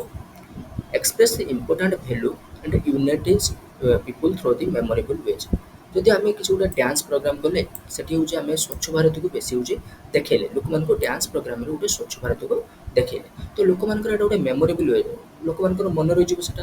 ତ ସେମାନେ ହେଉଛନ୍ତି କ'ଣ ରହିବ, ତାଙ୍କ ଭିତରେ ଗୋଟେ ଏକତା ଆଣିପାରିବା, ଏଇଭଳିଆ କିଛି ମେମୋରେବଲ୍ ୱେ କରିକି ଡ୍ୟାନ୍ସ କରିକି ଫଙ୍କସନ୍ କରିକି ଲୋକମାନଙ୍କ ଭିତରେ ଗୋଟେ ଏକତା ଆଣିବା, ଆଉ ଆର୍ଟ ଏଜୁକେସନର ଇମ୍ପୋର୍ଟାଣ୍ଟ ଭ୍ୟାଲୁକୁ ମଧ୍ୟ ବୁଝେଇବା, ଆଉ different type of cultural program କରିକି ଲୋକମାନଙ୍କୁ କିଛି ଭ୍ୟାଲୁ ଦେବା।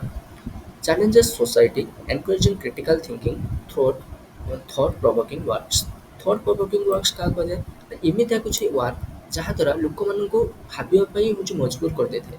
ଧରେ ଆମେ ହେଉଛି ଦେଖିବା ଯେଉଁ ଆମର ହେଉଛି ଓମେନ୍ମାନଙ୍କ ଏଜୁକେସନ୍ ଦିଆଯାଉନି, ତା ଉପରେ ଗୋଟେ ଡ୍ରାମା ହେଲା, ତ ଲୋକମାନେ ତାକୁ ଦେଖିଲେ, ତାପରେ ସେ ଚିନ୍ତା କଲେ ଯେ ନା ସତରେ ଓମେନ୍ମାନଙ୍କ ପ୍ରତି କିଛି ଅବହେଳା ହେଉଛି, ଆମେ ତାକୁ ଚେଞ୍ଜ କରିବା ଦରକାର। ତ ସେଇ ଆର୍ଟ ଏଜୁକେସନ୍ ଦ୍ୱାରା ଲୋକମାନଙ୍କର କ୍ରିଟିକାଲ୍ ଥିଙ୍କିଂ ହେଉଛି ଏନକରେଜ୍ ହେଇଥାଏ, ସୋସାଇଟିକୁ ଇଏ ହେଉଛି ଚେଞ୍ଜ ମଧ୍ୟ କରିଥାଏ। Documents human life and its changes through history from ancient cave painting to modern art। Art education ଦ୍ୱାରା ଆମେ ଡିଫରେଣ୍ଟ ଟାଇପ୍ ଅଫ୍ ହ୍ୟୁମାନ୍ ମାନଙ୍କର ଲାଇଫ୍ ଉପରେ ଡକ୍ୟୁମେଣ୍ଟ ବନେଇଥାନ୍ତି। ଆଉ ଯେଉଁ ଆମର ଯେଉଁ ଆନ୍ସିଏଣ୍ଟ କେଭ୍ ପେଣ୍ଟିଂ ଏଗୁଡ଼ା ଥିଲା, ଆନ୍ସିଏଣ୍ଟ ପେଣ୍ଟିଂରୁ ଆମେ ଆର୍ଟ ଏଜୁକେସନ୍ ଦ୍ୱାରା ଦେଖ ମଡ଼ର୍ନ ଆର୍ଟରେ ଆସିକି କେତେ ଭଲ ଭଲ ଆମେ ଆର୍ଟ ସବୁ ଲୋକମାନଙ୍କୁ ଦେଖାଉଛନ୍ତି, ହିଷ୍ଟ୍ରି ଆମେ ଚେଞ୍ଜ କରୁଛନ୍ତି ଆର୍ଟ ଦ୍ୱାରା। Beautifies the world and enhancing daily life, ଆମେ ୱାର୍ଲ୍ଡଟାକୁ ବ୍ୟୁଟିଫୁଲ୍ ଭାବରେ ସଜାଉଛନ୍ତି, ଏବଂ ଯେଉଁ ଡେଲି ଲାଇଫ୍କୁ ମଧ୍ୟ ଇଏ ହେଉଛି ବହୁତ ବେହତର କରୁଛି କି ଆର୍ଟ। ତାପରେ helps individual and society discover and express their highest potential. Art education ଦ୍ୱାରା ତ ଲୋକମାନଙ୍କର ବା ଯେଉଁ ସୋସାଇଟିର ଯେଉଁ ଲୋକମାନେ ରହିଲେ, ସେମାନେ ନିଜର ଇମୋସନ୍, ନିଜ ଭିତରେ ଯେଉଁ ଏକ୍ସପ୍ରେସନ୍ ଅଛି, ତାକୁ ସେମାନେ କ'ଣ ବିଭିନ୍ନ ଭାବରେ ଏକ୍ସପ୍ରେସ୍ କରିପାରୁଛନ୍ତି, ତାଙ୍କ ଭିତରେ ଯାହା ପୋଟେନ୍ସିଆଲ୍ ଅଛି ସେ ତାକୁ ଏକ୍ସପ୍ରେସ୍ କରିପାରୁଛନ୍ତି। Art and human development. Human development includes factors like health, cognition, behavior, creativity, and productivity across a person's life। ଯଦି ଆମେ ହ୍ୟୁମାନ୍ ଡେଭଲପମେଣ୍ଟ ବୋଲି କହୁଛନ୍ତି, ତାହେଲେ ଆମେ କ'ଣ ବୁଝିବା ନା ଗୋଟେ ଲୋକର ହେଲ୍ଥର ଡେଭଲପମେଣ୍ଟ ହେଉଛି, ତାର ମାନସିକ ଚିନ୍ତାଧାରାର ଡେଭଲପମେଣ୍ଟ ହେଉଛି, ତା ବିହେଭିୟରର ମୋଡ଼ିଫିକେସନ୍ ହେଉଛି, ସେ ନୂଆ କ୍ରିଏଟିଭ୍ ୱାର୍କ ଆଡ଼ କରିପାରୁଛି, ବା ଯିଏ ସେ ଯାହା ବି କାମ କରୁଛି ତାର ଭଲ ରେଜଲ୍ଟ ସେ ପାଉଛି। ଯଦି ଏଭଳିଆ ସବୁ ହେଉଛି ଡିଫରେଣ୍ଟ ଟାଇପ୍ ଅଫ୍ ଗୋଟେ ଲୋକ ଭିତରେ ଚେଞ୍ଜେସ୍ ଆସିବ, ତାହେଲେ ଆମେ କହିବା ଯେ ସେ ଲୋକର ଡେଭଲପମେଣ୍ଟ ହେଉଛି ବା ହ୍ୟୁମାନ୍ ଡେଭଲପମେଣ୍ଟ ତାକୁ ଆମେ କହିବା। Art participation and art education strongly support cognitive, social and behavioural growth. ଯେଉଁମାନେ ଆର୍ଟ ଏଜୁକେସନ୍ ନେଉଛନ୍ତି ବା ଆର୍ଟରେ ଯେଉଁମାନେ ପାର୍ଟିସିପେସନ୍ କରୁଛନ୍ତି, ଯେଉଁମାନେ ମ୍ୟୁଜିକ୍ ଶିଖୁଛନ୍ତି, ପେଣ୍ଟିଂ ଶିଖୁଛନ୍ତି, ଡ୍ରଇଂ ଶିଖୁଛନ୍ତି, ତାଙ୍କର ଡିଫରେଣ୍ଟ ଟାଇପ୍ ଅଫ୍ ଗ୍ରୋଥ୍ ଦେଖିବାକୁ ମିଳେ। ତାଙ୍କ ମାନସିକ ଚିନ୍ତାଧାରା ମଧ୍ୟ ବୃଦ୍ଧି ହେଇଥାଏ, ସୋସାଇଟିରେ ସେମାନେ ଭଲ ହେଉଛି ମାନେ କ'ଣ ସମସ୍ତଙ୍କ ସହିତ କଥାବାର୍ତ୍ତା କରିପାରିଥାନ୍ତି, ବିହେଭିୟରାଲ୍ ଚେଞ୍ଜ ମଧ୍ୟ ହେଇଥାଏ। ଏଇଟା ସବୁ ଷ୍ଟେଜ୍ରେ ହେଇଥାଏ, ଚାଇଲ୍ଡହୁଡ୍ ଷ୍ଟେଜ୍ରେ ବି ପିଲାମାନଙ୍କର ହେଉଛି ଡିଫରେଣ୍ଟ ଟାଇପ୍ ଅଫ୍ ଗ୍ରୋଥ୍ ହେଇଥାଏ, ଆଡୋଲସେନ୍ସ ଆଉ ଓଲ୍ଡର ଏଜ୍ରେ ମଧ୍ୟ ସେମାନଙ୍କର ଗ୍ରୋଥ୍ ହେଇଥାଏ ଆର୍ଟ ଏଜୁକେସନ୍ ଦ୍ୱାରା। କି ରିସର୍ଚ୍ଚ ଫାଇଣ୍ଡିଂ, ଏଇ ଯେଉଁ ଆମର ଆମର ଆର୍ଟ ଆଉ ହ୍ୟୁମାନ୍ ଡେଭଲପମେଣ୍ଟ ଉପରେ କ'ଣ ରିସର୍ଚ୍ଚ କରିକି ଫାଇଣ୍ଡ କଲେ ନା neuroscience research showing strong connection between art learning and improved cognitive development. ଆମେ ଯେଉଁ ନ୍ୟୁରୋ ସାଇଣ୍ଟିଷ୍ଟ ମାନେ ରହିଲେ, ସେମାନେ ରିସର୍ଚ୍ଚ କରିକି ଦେଖିଲେ ଯେ ଯେଉଁ ଲୋକମାନେ ଆର୍ଟ ଲର୍ଣ୍ଣିଂ କରୁଛନ୍ତି, ଡିଫରେଣ୍ଟ ଟାଇପ୍ ଅଫ୍ ମ୍ୟୁଜିକ୍ ଶିଖୁଛନ୍ତି, ପେଣ୍ଟିଂ ଶିଖୁଛନ୍ତି, ସ୍କଲ୍ପଚର୍ ବନେଇବା ଶିଖୁଛନ୍ତି, ସେମାନଙ୍କର ବ୍ରେନ୍ ଡେଭଲପମେଣ୍ଟ ବହୁତ ଫାଷ୍ଟଲି ହେଉଛି, ବା ତାଙ୍କର କଗ୍ନିଟିଭ୍ ଡେଭଲପମେଣ୍ଟଟା ଇମ୍ପ୍ରୁଭ୍ ହେଉଛି। Preschool studies shows art integration boosts skill like initiative, social relation, creativity, language, literacy and math। ଯେତେବେଳେ ଆମେ ଦେଖିଲେ ଷ୍ଟଡି କଲେ ଛୁଆମାନଙ୍କୁ ଷ୍ଟଡି କଲେ ଯେ ଛୁଆମାନେ ଯେତେବେଳେ ଆର୍ଟଟାକୁ ଆମେ ହେଉଛନ୍ତି ସ୍କୁଲରେ ଯେତେବେଳେ ଆମେ ଇଣ୍ଟିଗ୍ରେଟ୍ କରୁଛନ୍ତି, ସ୍କୁଲରେ ଯେତେବେଳେ ଆର୍ଟ ଏଜୁକେସନଟା ଆମେ ପଢ଼ଉଛନ୍ତି, ତାହେଲେ ଛୁଆମାନଙ୍କର ଡିଫରେଣ୍ଟ ଟାଇପ୍ ଅଫ୍ ସ୍କିଲ୍ର ସବୁ ବୃଦ୍ଧି ହେବାର ଦେଖାଯାଉଛି। ଯେଉଁଭଳିଆ ସେମାନେ ଡିଫରେଣ୍ଟ ଟାଇପ୍ ଅଫ୍ କାମ କରିବା ପାଇଁ ଆଗେଇ ଆସୁଛନ୍ତି, ସୋସିଆଲ ରିଲେସନ୍ ଭଲ ରହୁଛି, ତାଙ୍କ ସାଙ୍ଗ ଛୁଆଙ୍କ ସହିତ ଭଲ ରିଲେସନ୍ ସେମାନେ ରଖିପାରୁଛନ୍ତି, କ୍ରିଏଟିଭ ୱାର୍କ ଆଡ଼ କରିପାରୁଛନ୍ତି, ଲାଙ୍ଗୁଏଜ୍ ଭଲ ସ୍ପିକ୍ କରିପାରୁଛନ୍ତି, ଲିଟରେସି ମଧ୍ୟ ଭଲ ପାଠ ପଢ଼ୁଛନ୍ତି, ମ୍ୟାଥ୍ର ମଧ୍ୟ ଭଲ ସ୍କୋର କରୁଛନ୍ତି, ଏଇସବୁ ଆଡ଼କୁ ଦେଖିବା ପାଇଁ ମିଳିଲା। Teenagers who receive art education show better academic success and social outcomes। ଯେଉଁ ଛୁଆମାନେ ଛୋଟ ଛୁଆମାନେ ଛୁଆଟି ବେଳୁ ଆର୍ଟ ଏଜୁକେସନ୍ ପାଇଥିଲେ ବା ଛୁଆଟି ବେଳୁ ସେମାନେ ମ୍ୟୁଜିକ୍ ଶିଖୁଥିଲେ କିମ୍ବା ପେଣ୍ଟିଂ କରିବା ଶିଖୁଥିଲେ ହେଲା, ଡ୍ରଇଂ କରିବା ଶିଖୁଥିଲେ, ତାହେଲେ ସେମାନଙ୍କର ଏଜୁକେସନ୍ରେ ଯେତେବେଳେ ଦେଖାହେଲା ସେମାନେ ମ୍ୟାଥ୍ ସାଇନ୍ସ ଯେଉଁ ଏକାଡେମିକ୍ ସକ୍ସେସ୍ ମଧ୍ୟ ରେଜଲ୍ଟ ମଧ୍ୟ ଭଲ କଲେ। Older adults engaging in art report better cognitive function and quality of life compared to non-participation। ଯେତେବେଳେ ଲୋକମାନେ ଟିକେ ଓଲ୍ଡର ଏଜ୍କୁ ପଳେଇ ଆସିବେ, ଯଦି ସେମାନେ ଆର୍ଟରେ ବହୁତ ଏନ୍ଗେଜ୍ ହେଇକି ରହିଲେ, ଯେଉଁଟା ବିଭିନ୍ନ ପ୍ରକାର ଡ୍ରାମା କଲେ କିମ୍ବା ଦେଖିତେ ଗଲେ କିମ୍ବା ବିଭିନ୍ନ ପ୍ରକାର ପେଣ୍ଟିଂ କଲେ, ତ ସେମାନଙ୍କର ବ୍ରେନ୍ ଠିକ୍ ଭାବରେ ଫଙ୍କସନ୍ କରିଥାଏ। ଯେ ସାଙ୍ଗେ ସାଙ୍ଗେ କିଛି କିଛି ଓଲ୍ଡର ଏଜ୍ର ଲୋକମାନେ ଥାନ୍ତି କିଛି କଥାକୁ ଭୁଲିଯାଆନ୍ତି, କିନ୍ତୁ ଯେଉଁମାନେ ଆର୍ଟ ସହିତ ଏନ୍ଗେଜ୍ ହେଇକି ରହୁଛନ୍ତି ସେମାନେ ତାଙ୍କର କଗ୍ନେଟିଭ୍ ଫଙ୍କସନ୍ ବା ବ୍ରେନ୍ର ଫଙ୍କସନ୍ ବହୁତ ଭଲ ହେଇଥାଏ। କ୍ୱାଲିଟିଜ୍ ଅଫ୍ ଲାଇଫ୍ ସେମାନେ ଯେତେବେଳେ ତାଙ୍କ ଲାଇଫ୍ର କ୍ୱାଲିଟି ବହୁତ ହେଉଛି ଭଲ ହୋଇଥାଏ କମ୍ପେୟାର ଟୁ ନନ୍ ପାର୍ଟିସିପେସନ୍। ଯେଉଁମାନେ ପାର୍ଟିସିପେଟ୍ କରୁନାହାନ୍ତି ତାଙ୍କଠାରୁ ଏମାନେ ବହୁତ ଭଲ ଲାଇଫ୍ ଗୋଟେ ଜିଇଥାନ୍ତି। Art integration in schools improve student behaviour, attendance and academic achievement.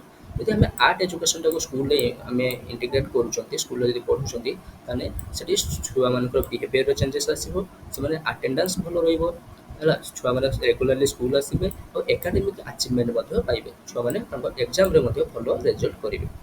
Developmental benefits of arts. ଏ ଯେଉଁ ଆର୍ଟ ଏଜୁକେସନ୍ ଦ୍ୱାରା ଛୁଆମାନଙ୍କର କ'ଣ କ'ଣ ଡେଭଲପମେଣ୍ଟ ହେଇଥାଏ ସେଆଡ଼କୁ ଦେଖିବା। ମୋଟର ସ୍କିଲ୍ସ କ'ଣ, activities like painting or drawing help develop fine motor skills crucial for writing. ଯେଉଁ ଛୁଆମାନେ ପେଣ୍ଟିଂ କରନ୍ତି କିମ୍ବା ଡ୍ରଇଂ କରନ୍ତି ସେମାନଙ୍କର different type of motor skill ସବୁ ଡେଭଲପମେଣ୍ଟ ହେଇଥାଏ, ଯେଉଁଟାକି ସେମାନଙ୍କୁ ରାଇଟିଂ କରିବାରେ ହେଲ୍ପ କରିଥାଏ, ସୁଇମିଂ କରିବାରେ ହେଲ୍ପ କରିଥାଏ, ସେମାନେ ସାଇକେଲ ଚଳାଇବାରେ ମଧ୍ୟ ହେଲ୍ପ କରିଥାଏ, ତାଙ୍କର ଫିଜିକାଲି ହେଲ୍ଥକୁ ବହୁତ ଫିଟ୍ ରଖିଥାଏ।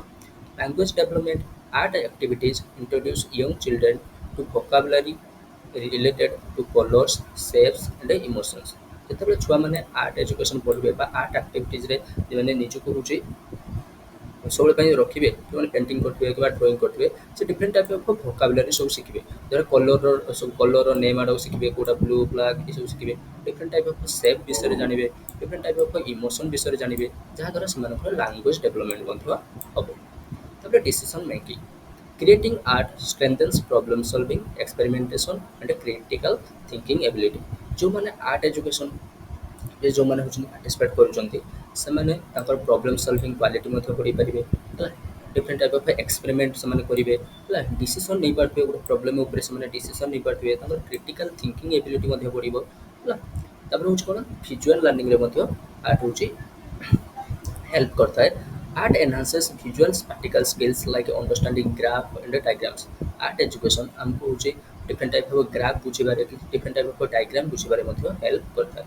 ତାପରେ ହେଉଛି inventiveness, art encourages risk taking and invention, essential quality for future social progress ହେଲା। ଡିଫରେଣ୍ଟ ଟାଇପ୍ ଅଫ୍ ଆମେ ରିସ୍କ ନେଇକି ଡିଫରେଣ୍ଟ ଟାଇପ୍ ଅଫ୍ ଇନଭେନ୍ସନ୍ ବନେଇବା, ଡିଫରେଣ୍ଟ ପ୍ରକାର କିଏ ଗୋଟେ ରିସ୍କ ନେଇକି କ'ଣ କଲା, ଗୋଟେ ଡ୍ରାମା ସଙ୍ଗ୍ ଗୋଟେ ଲୋକଙ୍କ ଆଗରେ ଗାଇଲା କିମ୍ବା ହେଉଛି ଡ୍ରାମା ପରଫର୍ମାନ୍ସ କଲା କିମ୍ବା ଗୋଟେ ନାଚିଲା, ଡିଫରେଣ୍ଟ ଟାଇପ୍ ଅଫ୍ ଛୁଆମାନଙ୍କ ଭିତରେ ଇନିସିଏଟିଭ୍ ବା ଇନଭେନ୍ସନ୍ କାମ ସବୁ କରିବା ପାଇଁ ଆର୍ଟ ମୋଟିଭେଟ୍ କରିଥାଏ। Cultural awareness, it helps children recognize a diverse cultural perspective and respect them। Art education ଦ୍ୱାରା ପିଲାମାନେ ଡିଫରେଣ୍ଟ ଟାଇପ୍ ଅଫ୍ କଲଚର୍କୁ ସେମାନେ ଜାଣିପାରିଥାନ୍ତି, ହିନ୍ଦୁ ମୁସଲିମ୍ ଏସ୍ସି ଏସ୍ଟି କିମ୍ବା ଡିଫରେଣ୍ଟ ଟାଇପ୍ ଅଫ୍ କଲଚର୍କୁ ସେମାନେ ଜାଣିପାରିଥାନ୍ତି ଆଉ ଡିଫରେଣ୍ଟ ଟାଇପ୍ ଅଫ୍ କଲଚର୍କୁ ମଧ୍ୟ ସେମାନେ ରେସ୍ପେକ୍ଟ କରିଥାନ୍ତି। Improved academic performance, regular art participation correlated with the higher academic achievement and awards in various subject ହେଲା। ଆର୍ଟ ଏଜୁକେସନ୍ ଯେଉଁମାନେ art education କରୁଛନ୍ତି ତାହାଦ୍ୱାରା ସେମାନଙ୍କର ଏକାଡେମିକ୍ ପରଫର୍ମାନ୍ସ ମଧ୍ୟ ଏକ୍ଜାମରେ ଭଲ ଆୱାର୍ଡ଼ ପାଉଛନ୍ତି, ଭଲ ରେଜଲ୍ଟ ମଧ୍ୟ ରଖୁଛନ୍ତି। ଇଏ ଥିଲା ତୁମର ହ୍ୟୁମାନ୍ ଡେଭଲପମେଣ୍ଟ, ଯେଉଁଟା ବହୁତ ଇମ୍ପୋର୍ଟାଣ୍ଟ ଛୁଆ, ଏଇଟା ବହୁତ ଥର ତୁମର ଏକ୍ଜାମରେ ପଡ଼େ। ଏଟା ଛୁଆ ଆଉ ତୁମର ଆର୍ଟ ଆଣ୍ଡ ସୋସାଇଟି ଏସବୁ ଆଡ଼କୁ ବହୁତ ଇମ୍ପୋର୍ଟାଣ୍ଟ ସର୍ଟ ନୋଟ୍ ଆଡ଼କୁ। ଯଦି ଛୁଆ ଭିଡ଼ିଓଟା ଭଲ ଲାଗୁଥିବ ଏପର୍ଯ୍ୟନ୍ତ ତାହେଲେ ଭିଡ଼ିଓକୁ ଲାଇକ୍ କରିକି ଚ୍ୟାନେଲଟାକୁ ସବସ୍କ୍ରାଇବ୍ କରିଦେବେ ଆଉ ଆପଣଙ୍କ ସାଙ୍ଗମାନଙ୍କ ଛୁଆଙ୍କ ସାଙ୍ଗରେ ଏଇଟା ଭିଡ଼ିଓଟା ସେୟାର କରିଦେବେ, ଯାହାଦ୍ୱାରା ସେମାନେ ମଧ୍ୟ କ୍ଲାସ୍ର ବେନିଫିଟ୍ ପାଇପାରିବେ। ତାପରେ ପଢ଼ିବା art for self expression, keen observation and sense of appreciation. First, what is the art for self-expression? Self-expression माने कौन? A self-expression is the process of turning internal thoughts, feelings, and visions into external creative forms like painting, writing, dancing, acting, and music. आ self expression गोटे प्रोसेसटे जो आम मन भर जहाँ जहाँ फिलिंग्स अच्छी आम मन मन मन भर जहाँ जहाँ थट अच्छी है जो आम अन्य मानक आम देखी था एक्सटर्नाली जो अन्य मानक देखी था कि देखी था आम मन भर जहाँ अच्छी आम पेंटिंग मध्यम लोक मानक देखी था रईटिंग करके देखी था डांस करके लोक मानक देखी था आक्टिंग करके म्यूजिक मध्यम जो आम अन्य मान आगे एक्सप्रेस करते that is self expression. Self-expression is crucial for the development of people's identity, and art is a subject leads itself very well promoting that. Self-expression बहुत important होची पिलामान ପାଇଁ କାହିଁକି ଏହା ଦ୍ୱାରା ପିଲାମାନେ ନିଜର ଡେଭଲପମେଣ୍ଟ ହେଇଥାଏ ଆଉ ଆର୍ଟଟା ହେଉଛି ସେ ଯେଉଁ ପିଲାମାନଙ୍କର ସେଲ୍ଫ ଏକ୍ସପ୍ରେସନରେ ବହୁତ ହେଉଛି ହେଲ୍ପ କରିଥାଏ. Art education allows students to explore their interests, strengths, identities, helping in their personal development. Art education पिलाମାନଙ୍କୁ ହେଉଛି ଏଲାଉ କରିଥାଏ ବା ତାଙ୍କ ଭିତରେ ଗୋଟେ କ୍ଷମତା ଆଣିଥାଏ ଯାହାଦ୍ୱାରା ସେ ନିଜର ହେଉଛି ଇଣ୍ଟରେଷ୍ଟ ଯେ ଯେଉଁଟାରେ ଇଣ୍ଟରେଷ୍ଟ ରଖୁଛନ୍ତି ତାକୁ ଏକ୍ସପ୍ଲୋର କରିପାରିବେ ତାଙ୍କ ଷ୍ଟ୍ରେଂଥ ତାଙ୍କ ଆଇଡେଣ୍ଟିଟି ସେ ହେଉଛି ସ୍କୁଲରେ ବନେଇ ପାରିବେ ତାହାଦ୍ୱାରା ଆର୍ଟ ଏଜୁକେସନ୍ ଦ୍ୱାରା ଲୋକମାନଙ୍କର ପର୍ସନାଲ ଡେଭଲପମେଣ୍ଟ ମଧ୍ୟ ହେଇଥାଏ. ତ do and don't for encouraging self expression ସ୍କୁଲରେ ତୁମେ କ'ଣ କରିବ ଆଉ କ'ଣ କରିବନି ଯାହାଦ୍ୱାରା ପିଲାମାନଙ୍କର ସେଲ୍ଫ ଏକ୍ସପ୍ରେସନ୍କୁ ଏନକରେଜମେଣ୍ଟ ହେବ. प्रथम जो डूज सार मैंने कौन करवा दरकार जहाँद्वारा पे सेल्फ एक्सप्रेशन करेंगे. Allow mistakes and avoid judgment to foster a safe learning environment.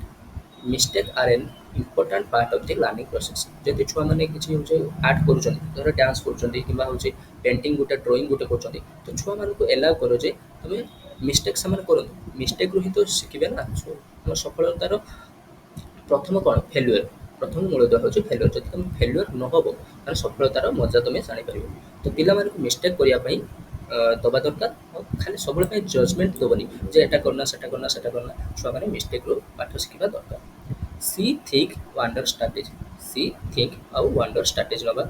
Ask peoples to take a look at their classmates artwork.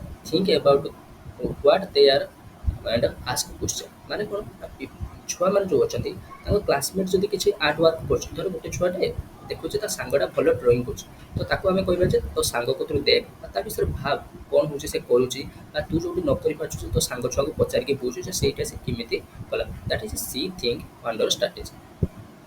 This will in turn make them reflect about their own work. से जो सांग छुआ को देखिए शिखर से निज कम माने कौन affect पकई par. Ask thought-provoking questions. Ask questions that makes people think about why they create artwork. इमिता छुआ मान को क्वेश्चन पचार जहाँद्वारा से जापर कि आर्टा कहीं कर किमिता से खाली आर्ट कर जानी ना कहीं कर कौन ना छुआ मान क्वेश्चन पचार कहीं से आर्ट आर्ट कर. डोंट माने कौन कौन करनी फास्ट हूँ कौन ना सर्वेलेंस. सर्वेलेंस मैंने कौन ना constantly being watched can something reduce people's risk taking and creating audience. माने से गोटे छुआ गोटे ड्रॉइंग कर तुम से चेयर पकड़ बसगल देख से कौन कर तो सी हूँ ठीक भाव से मन भर जहाँ अच्छे से एक्सप्रेस कर तुम ये कन्स्टांटली वाच कर पीपल मैंने ठीक भाव में क्रिएटिव नॉलेज आड़ एक्सप्लोर करें. Over emphasize on grading can make students focus more on performance than on creative exploration. जब तुम सब कह किए हूँ फास्ट हम किए सेकेंड हम देखा सी हूँ छुआ मैंने कौन करेंगे शीघ्र शीघ्र आनिक ड्रॉइंग करके देदेवे तुम ग्रेड दब प्राइज दब मैंने कौन कर शीघ्र शीघ्र हूँ आनिक देदेवे कि निज मन भर जो क्रिएटिव एक्सप्लोरेशन आड़क से आड़क करेंगे ना. Competition and pressure. Competition and pressure often hinder artistic development. It is essential to understand that each student progress at their own pace. छुआ मान भर गोटे सब कंपिटिशन रखा किए फास्ट आर्ट करदब किए हूँ भल करदब किए क्लास फास्ट हम यहाँ जब कंपिटिशन रखा तो सी निजर आर्टिस्टिक डेभलपमेंटा ठीक भाव में करेंगे ना. आम सब आम यहाँ बुझा दरकार सब छुआर हूँ कौन भल निजर गोटे हूँ आइडिया थाए निजर गोटे गोटे नॉलेज स्टैंडर्ड थाए समस्ते निज नॉलेज स्टैंडर्ड अनुसार निजे आर्ट कर जो आम जो कॉम्पिटिटिव एग्जाम आम सब छुआ कौन सामान कि कार मैथ भल होते कार जीएस भल होनी कार जीएस भल होते कार मैथ भल हो तो ଆମ ସମସ୍ତଙ୍କୁ ଯେଉଁଟା ଆମର ଭଲ ହେଉନି ତାହା ପ୍ରତି ଆମେ ଅଧିକରୁ ଅଧିକ ମେହନତ କରିବା ଯାହାଦ୍ୱାରା ଆମେ କମ୍ପିଟେଟିଭ୍ ଏକ୍ଜାମ୍ ଗୁଡ଼ିକୁ କ୍ରାକ୍ କରିପାରିବା। ତାପରେ restricting creative choice limits the students ability to express their true selves allowing freedom to expression helps foster creativity। ଦେଖ ଯଦି ଆମେ କିଛି ରେଷ୍ଟ୍ରିକ୍ଟ ଯଦି ଗୋଟେ ଛୁଆଟା ଚାହୁଁଛି ଯେ ମୁଁ ଡ୍ୟାନ୍ସ କରିବି ତୁମେ ତାର କ୍ରିଏଟିଭ୍ ଚଏସ୍କୁ ରେଷ୍ଟ୍ରିକ୍ଟ କରିଦେଲ ନା ତୁ ମ୍ୟୁଜିକ୍ ପଢ଼ ତ ସେଗୁଡ଼ା ଛୁଆମାନଙ୍କର ଏବିଲିଟି ଉପରେ ତୁମେ ଲିମିଟ୍ ରଖିବନି ଛୁଆମାନଙ୍କୁ ଫୁଲ୍ ଫ୍ରିଡମ୍ ଦେବ ଯାହାଦ୍ୱାରା ସେମାନେ ନିଜର ଏକ୍ସପ୍ରେସନ୍ କରିପାରିବେ ସେ ଯାହା କରିବା ପାଇଁ ଚାହୁଁଛନ୍ତି ସେଟା ସେ କରିପାରିବେ। ଏଇଟା ଥିଲା ତୁମର ହେଉଛି ସେଲ୍ଫ ଏକ୍ସପ୍ରେସନ୍ ଉପରେ। ତାପରେ ବୁଝିବା art for keen observation and sense of appreciation. Keen observation ମାନେ କ'ଣ ନା involves close examination and study of subject patterns in nature and scientific phenomena. Keen observation ଆମେ ତାକୁ କହିବା ଯେତେବେଳେ ଗୋଟେ ପେଣ୍ଟିଂ କିମ୍ବା ଗୋଟେ ଆର୍ଟ କିମ୍ବା ଗୋଟେ ସବଜେକ୍ଟକୁ ଆମେ ଯେତେବେଳେ ଭଲିକି ତାକୁ କ୍ଲୋଜଲି ଏକ୍ସାମିନ୍ କରୁଛନ୍ତି ଭଲିକି ତାକୁ ଅବଜର୍ଭ କରୁଛନ୍ତି ତା ବିଷୟରେ ଭଲିକି ଆହୁରି ଅଧିକାରୁ ଅଧିକ ପାଠ ପଢ଼ୁଛନ୍ତି ତାକୁ ଆମେ କହିବା ନି ଅବଜର୍ଭେସନ୍। ତାର ନେଚର ବୁଝୁଛନ୍ତି ତାର ପ୍ୟାଟର୍ନ ବୁଝୁଛନ୍ତି ହେଲା ତାର ସାଇଣ୍ଟିଫିକ୍ ଫିନୋମେନା ଆଡ଼କୁ ବୁଝୁଛନ୍ତି ତାର ରୁଲ୍ ରେଗୁଲେସନ୍ ଆଡ଼କୁ ବୁଝୁଛନ୍ତି ତାକୁ ଆମେ ନି ଅବଜର୍ଭେସନ୍ ବୋଲି କହିଥାନ୍ତି। Artist involves fine details patterns and slight variation to create deeper and meaningful art. ଯେଉଁମାନେ ଭଲ ଆର୍ଟିଷ୍ଟ ମାନେ ହେଇଥାନ୍ତି ସିଏ ଫାଇନ୍ ଡିଟେଲ୍ସ ଆଡ଼କୁ ବୁଝିଥାନ୍ତି ଗୋଟେ ପେଣ୍ଟିଂର ଆମେ ଦେଖିକି ଜାଣିପାରିବନି ସେ ପେଣ୍ଟିଂଟା କାହା ଉପରେ ହେଇଛି ଯେଉଁମାନେ ଭଲ ଆର୍ଟିଷ୍ଟ ହେଇଥିବେ ସେ କହିଦେବେ ଯେ ଏ ପେଣ୍ଟିଂଟା କ'ଣ ବୁଝଉଛି ଦ୍ୟାଟ୍ ଇଜ୍ ତାର ଅବଜର୍ଭେସନ୍ କ୍ୱାଲିଟି ତାର ପ୍ୟାଟର୍ନ ଆଉ ହେଉଛି ତାର ଡିପର୍ ମିନିଂ ବା ମିନିଂଫୁଲ୍ ମିନିଂ ଆମର ବୁଝିବା ଆର୍ଟର ତାକୁ ହେଉଛି କୁହାଯାଏ କ'ଣ ଅବଜର୍ଭେସନ୍ ବୋଲି କୁହାଯାଏ। ଟିପ୍ସ ଟୁ ଇମ୍ପ୍ରୁଭ୍ ଅବଜର୍ଭେସନାଲ୍ ସ୍କିଲ୍ସ କ'ଣ କ'ଣ ଟିପ୍ସ ଅଛି ଯେ ଆମେ ଆମର ଅବଜର୍ଭେସନ୍ ସ୍କିଲ୍କୁ ଆମେ ଇମ୍ପ୍ରୁଭ୍ କରିପାରିବା। Practice active listening while when people talking ଯେତେବେଳେ କିଛି ବଡ଼ ଲୋକମାନେ କିଛି କହୁଛନ୍ତି ବା କିଛି ଇନଫର୍ମେସନ୍ ଦେଉଛନ୍ତି ଆମେ ତାକୁ ଆକ୍ଟିଭଲି ଶୁଣିବା ଦରକାର ଯାହାଦ୍ୱାରା ଆମର ଅବଜର୍ଭେସନ୍ ସ୍କିଲ୍ ବୃଦ୍ଧି ହେବ। Keep a journal to note your daily observation ଗୋଟେ ନିଜ ପାଖରେ ଗୋଟେ ହେଉଛି ନୋଟ୍ ରଖିବ ଯେଉଁଠି ତୁମେ ହେଉଛି ମେନସନ୍ କରିବ ତୁମେ ଆଜି କ'ଣ କ'ଣ ଅବଜର୍ଭ କଲ ନେଚରରେ। Observation observe with all your sense to notice more than just what you see ନୁହେଁ ଯେ ଖାଲି ହେଉଛି ଆଖିର ଦେଖିନେବା ତାଠୁ ଅଧିକା ତୁମେ ଯେତିକି ବି ସେନ୍ସ ଅର୍ଗାନ ଅଛି ନାକ କାନ ଯେତିକି ବି ସେନ୍ସ ଅର୍ଗାନ ଅଛି ସମସ୍ତଙ୍କୁ କନଷ୍ଟାଣ୍ଟଲି ଗୋଟେ ଉପରେ ଫୋକସ୍ କର ହେଲା ଆଉ ଦେଖିବା ପାଇଁ ଚାହୁଁ ଯେ ତା ଭିତରେ କ'ଣ ନୂଆ କ'ଣ ଅଛି। Watch peoples body language to understand their emotion better. ଆମେ ଦେଖିକି କହିପାରନ୍ତି ନା ମୁଁ ଥରେ ଆମେ ଗୋଟେ ଛୁଆଟାର ବଡି ଲାଙ୍ଗୁଏଜ୍ ଦେଖିଲେ ତ ସେ ଛୁଆଟା ମନ ଦୁଃଖରେ ଅଛି କିମ୍ବା ହସରେ ଅଛି ବା ଖୁସି ଅଛି ତ ଛୁଆମାନଙ୍କର ଇମୋସନ୍କୁ ବୁଝିବା ପାଇଁ ଚେଷ୍ଟା କର ତାଙ୍କର body language. Spend time in nature to practice noticing small changes and pattern. ବହୁତ ଟାଇମ୍ ହେଉଛି ନେଚର ସହିତ ତୁମେ ସ୍ପେଣ୍ଡ କର ଯାହାଦ୍ୱାରା ହେଉଛି କ'ଣ କରିବ ନା ନେଚରର ଯେଉଁ different type of small changes ଅଛି ତାକୁ ତୁମେ ଅବଜର୍ଭ କରିପାରିବ। Challenge yourself to spot new things in familiar place everyday ହେଲା ଗୋଟେ ଯେଉଁ ଜାଗାକୁ ତୁମେ ବାରମ୍ବାର ଯାଉଛ ହେଲା ଗୋଟେ ମାର୍କେଟକୁ କିମ୍ବା ତୁମେ ଘର ଭିତରେ ହେଲା ତୁମେ ସେମିତି ନିଜକୁ ଚ୍ୟାଲେଞ୍ଜ ଦିଅ ଯେ ଏଇ ପ୍ଲେସ୍ରୁ ମୁଁ ସବୁବେଳେ ପାଇଁ କିଛି ନା କିଛି ନୂଆ ହେଉଛି ସ୍ପଟ୍ କରିବି ହେଲା ଦ୍ୟାଟ୍ ଇଜ୍ ଗୋଟେ ଅବଜର୍ଭେସନ୍ ସ୍କିଲ୍ ତୁମର ଇନକ୍ରିଜ୍ କରିବ। ତାପରେ ଏପ୍ରିସିଏସନ୍ ଇନ୍ ଆର୍ଟ ଏପ୍ରିସିଏସନ୍ ମାନେ କ'ଣ ନା recognisation of value quality the beauty in art and life. ଯେତେବେଳେ ଆମେ ଗୋଟେ ଆର୍ଟରେ ଗୋଟେ ମ୍ୟୁଜିକ୍ରେ ଗୋଟେ ଡ୍ରାମାରେ ହେଲା କିମ୍ବା ଗୋଟେ ପେଣ୍ଟିଂରେ ଗୋଟେ ଭ୍ୟାଲ୍ୟୁ ବୁଝିପାରିଥାନ୍ତି ବା ତା କ୍ୱାଲିଟି ବୁଝିପାରିଥାନ୍ତି ତା ବ୍ୟୁଟିକୁ ବୁଝିକି ଯେଉଁ ଲୋକଟା ସେଟା କରିଛି ଆମେ ତାକୁ ହେଉଛନ୍ତି କ'ଣ ଆପ୍ରିସିଏଟ୍ କରିଥାନ୍ତି ସେଇଠି ଏଇସବୁ ଗୋଟେ ଆର୍ଟର ଏଇସବୁ କ୍ୱାଲିଟି ଆଡ଼କୁ ବୁଝିବାଟାକୁ ବି କୁହାଯାଏ କ'ଣ ଏପ୍ରିସିଏସନ୍ କୁହାଯାଇଥାଏ। ଏପ୍ରିସିଏସନ୍ ଇନଭଲ୍ଭସ୍ ଗ୍ରାଟିଚ୍ୟୁଡ୍ perspective recognisation and critical judgement. ଏପ୍ରିସିଏସନ୍ କ'ଣ କହିବା ନା ଗୋଟେ ଛୁଆଟାକୁ ଆମେ ଗ୍ରାଟିଚ୍ୟୁଡ୍ ଦେଉଛନ୍ତି ବା ତାକୁ ଧନ୍ୟବାଦ କରୁଛନ୍ତି ଯେ ହଁ ତୋ କଳା ତୋ ଡ୍ରଇଂଟା ବହୁତ ମସ୍ତ ହେଇଛି ତ ସେଠି ଆମେ ତାକୁ କ'ଣ ଏପ୍ରିସିଏଟ୍ କଲେ ହେଲା ବା ତାର ଯେଉଁ କଳାଟାକୁ ଆମେ ଭଲ ଭାବରେ ଚିହ୍ନିଲେ ରେକଗ୍ନାଇଜ୍ କଲେ ହେଲା ତା ଉପରେ ଗୋଟେ ଭଲ ଜଜମେଣ୍ଟ ଗୋଟେ ଦେଲେ ଯଦି ଗୋଟେ ଭଲ କଳାଟା ହେଇଛି ବା ଭଲ ଡ୍ୟାନ୍ସ ପରଫର୍ମାନ୍ସ କଲେ ଗୋଟେ ଗ୍ରୁପ୍ ଅଫ୍ ଷ୍ଟୁଡେଣ୍ଟ ସ୍କୁଲରେ ଆମେ ତା ଉପରେ ଗୋଟେ ଜଜମେଣ୍ଟ ଦେବାଟାକୁ କ'ଣ କୁହାଯାଏ ଏପ୍ରିସିଏସନ୍ କୁହାଯାଏ। ଟ୍ରୁଥ୍ ଏବାଉଟ୍ ଦି ଏପ୍ରିସିଏସନ୍ ଏପ୍ରିସିଏସନ୍ ବିଷୟରେ କିଛି ଟ୍ରୁଥ୍ ଅଛି କ'ଣ ଏଭ୍ରିୱାନ୍ ନିଡ୍ସ ଏପ୍ରିସିଏସନ୍ ଆମେ ସମସ୍ତେ ଏପ୍ରିସିଏଟ୍ ହେବା ପାଇଁ ଚାହାନ୍ତି। ତୁମେ ଯେତେବେଳେ ତୁମେ କ'ଣ ପାଇଁ ଏଇখানে ଏକ୍ଜାମ୍ରେ କ'ଣ ଏକ୍ଜାମ୍ ଯିବ ୟା ଟିଜିଟି ଆସିବ ତାପରେ ହେଉଛି ଆର୍ଏସ୍ଟି ଆସିବ ଏଲ୍ଟିଆର୍ ଆସିବ ତୁମେ ତାର ହେଉଛି କ'ଣ ହେବ ପାସ୍ ହେବ ତୁମେ ଗୋଟେ ଜବ୍ ପାଇବ ଯାହାଦ୍ୱାରା ଲୋକମାନେ ତୁମକୁ ଏପ୍ରିସିଏଟ୍ କରିବେ ନା ହଁ ତାଙ୍କ ଘରର ପୁଅ ହେଉଛି ଗୋଟେ ଜବ୍ ପାଇଛି ଗୋଟେ ଭଲ ଛୁଆଟେ ତ ସେଠି ସମସ୍ତେ ଏପ୍ରିସିଏଟ୍ ହେବା ପାଇଁ ଚାହିଁଥାନ୍ତି। Giving appreciation often bringing greater joy and emotional reward than receiving ମାନେ କ'ଣ ନା ତୁମେ ଏପ୍ରିସିଏସନ୍ଟା ଦେବାଟା ହେଲା ଗୋଟେ ଲୋକକୁ ଆମେ ଏପ୍ରିସିଏଟ୍ କରିବାଟା ହେଉଛି ଆମ ମନ ଭିତରେ ବହୁତ ହେଉଛି ଆନନ୍ଦ ଆଉ ଇମୋସନାଲ ରିୱାର୍ଡ ଭଳିଆ ଦେଲା ଭଳିଆ ଗୋଟେ ହେଉଛି ଆମକୁ ଫିଲ୍ ଆସିଥାଏ। ଏଇଠି ତମର ଛୁଆ କ'ଣ ହେଇଛି ନା ତମର ୟୁନିଟ୍ 2ଟା ସରିଯାଇଛି। ୟା ପରେ ଆମେ ୟୁନିଟ୍ 3ଟା ପଢ଼ିବା। ଯଦି ଭିଡ଼ିଓଟା ଭଲ ଲାଗିଥିବ ଭିଡ଼ିଓକୁ ଲାଇକ୍ କରିକି ଚ୍ୟାନେଲଟାକୁ ସବସ୍କ୍ରାଇବ୍ କରିଦେବେ ଆଉ ଆପଣଙ୍କ ସାଙ୍ଗମାନଙ୍କ ଭିତରେ ମଧ୍ୟ ସେୟାର କରିଦେବେ, ଯାହାଦ୍ୱାରା ଏଇଟା ବହୁତ ଛୁଆମାନେ ଏହାର ବେନିଫିଟ୍ ପାଇପାରିବେ। ଆଉ ଯଦି ଆପଣ PDF ନୋଟ୍କୁ ପରଚେସ୍ କରିବା ପାଇଁ ଚାହୁଁଛନ୍ତି ଏଇ ହ୍ୱାଟ୍ସଆପ୍ ନମ୍ବରରେ ମୋତେ ମେସେଜ୍ କରିକି ଆପଣ ପରଚେସ୍ କରିପାରିବେ। Thank you for watching my video till the end. ଜୟ ଜଗନ୍ନାଥ।